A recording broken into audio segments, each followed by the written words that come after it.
This is breaking news from the Las Vegas Review-Journal, sponsored by Michael Gaughan's South Point Hotel, Casino, and Spa. In the house, along with her 3 small school-aged children. That woman made a 911 call reporting that her ex-boyfriend was breaking into the residence and had shattered a window. While on the phone with 911, the glass could be heard breaking in the background. At that point, the male broke a second window and was able to make his way into the residence. Inside the residence, again, were the 3 small children along with the boyfriend. Apologize.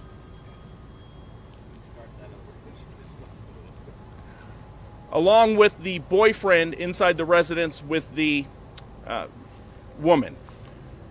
Again, while on the phone with 911, the male was inside the house. The female was armed with a handgun, and the male then left the residence. Moments later, that male came back into the residence armed with a handgun of his own. Once he entered the residence, the male put the gun to the boyfriend's head that was inside the house. At that point, the woman who lived inside the house fired 1 round, striking and killing the ex-boyfriend. The 3 children who were inside the residence were not injured, and when police arrived, medical personnel pronounced the male deceased. So again, I'll take a couple questions if you have them, but again, very early on in the investigation. Who did the intruder? One second. Go ahead. Was the boyfriend there when the ex came? Yes, so inside the house when the incident occurred was the boyfriend, the woman, and 3 small children.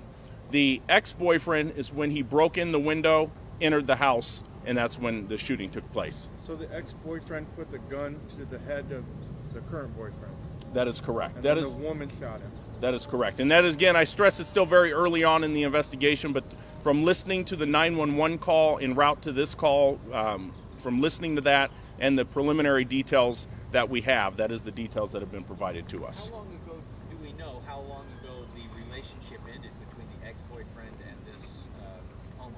Don't have all those details yet. That's what we're still in the process of gathering. So have any arrests been made, or is this considered a self-defense kind of situation?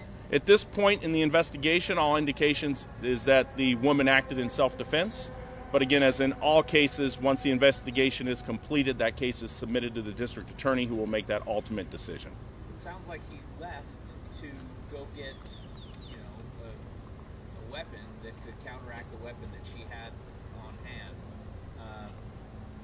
That probably does not happen very often when confronted empty-handed. Someone would usually just leave and go and stay away.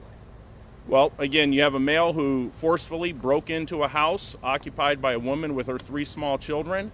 That male then, when finding out that she was armed, left the house, had ample opportunity to leave. However, he chose to return back into the house armed with a handgun. So with those details, again, that would lead us at this point to believe that this woman acted in self-defense. All right. Anything else? Spencer, one question. Is the ex-boyfriend who was shot, is he the father of the children?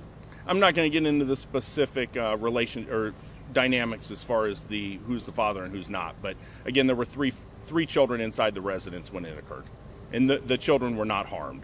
One of the children did make a 911 call. That was the second phone call that we did receive. Thank you, guys. Appreciate it. You've been watching breaking news from the Las Vegas Review-Journal, sponsored by Michael Gaughan's South Point Hotel, Casino, and Spa.